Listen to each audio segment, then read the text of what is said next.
जुर्म की दुनिया से राजनीति में कदम रखने वाले तमाम माफियाओं के बारे में आपने सुना होगा, पर जो राजनीति में आने के बाद भी जुर्म की दुनिया का रास्ता न छोड़े वो है अतीक अहमद।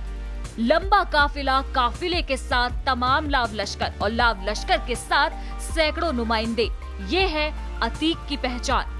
अतीक के कारनामों का ताजा सबूत प्रयागराज में दिन दहाड़े देखने को मिला, जहां जेल में बैठे बैठे अतीक ने उमेश पाल की हत्या करवाकर ये साबित कर दिया कि जो भी अतीक के खिलाफ आवाज उठाता है उसका क्या हश्र होता है। माफिया अतीक 80 के दशक में प्रयागराज में अपनी धाक जमा चुका था। अतीक कम उम्र में ही अपराध की दुनिया में कदम बढ़ाने लगा, जिसके बाद अतीक अहमद का बड़े नेताओं के बीच उठना बैठना शुरू हो गया और इसके बाद अतीक को इस बात का अंदाजा हो गया कि पैसे के साथ पावर का होना भी जरूरी है। अतीक का राजनीतिक सफर 1989 में निर्दलीय विधायक बना, लगातार 5 बार विधायक चुना गया। प्रयागराज पश्चिम सीट से चुनाव जीता। 2004 में फूलपुर से सांसद का चुनाव जीता।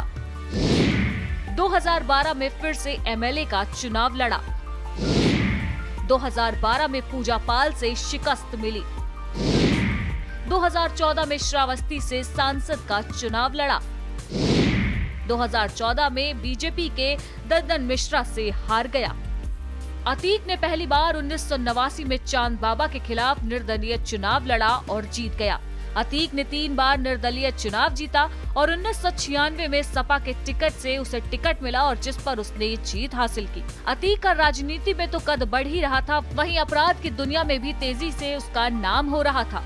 अतीक अहमद ने साल 2004 में सोनेलाल की अपना दल ज्वाइन कर ली और अपना दल से फूलपुर संसदीय सीट पर चुनाव जीतकर सांसद बन गया। अब सांसद बनने के बाद उसकी विधानसभा सीट खाली हो गई और उसने अपने भाई अशरफ को सपा से चुनाव लड़वाया, लेकिन बसपा के राजूपाल ने शहर पश्चिमी से चुनाव जीत लिया और विधायक बन गया।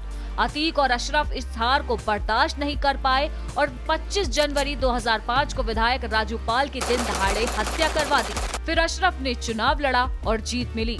हत्या के 10 दिन पहले ही राजूपाल की शादी हुई थी। पत्नी पूजा पाल ने अतीक, अशरफ के अलावा कई और लोगों पर हत्या का मुकदमा दर्ज कराया। इसके बाद साल 2007 में यूपी में बसपा की सरकार बनी, मायावती सीएम बनी तो पूजा पाल को विधायकी का टिकट दिया गया और पूजा पाल ने जीत हासिल कर विधायक बन गई। अतीक को मोस्ट वांटेड अपराधी के साथ इनाम भी घोषित कर दिया गया।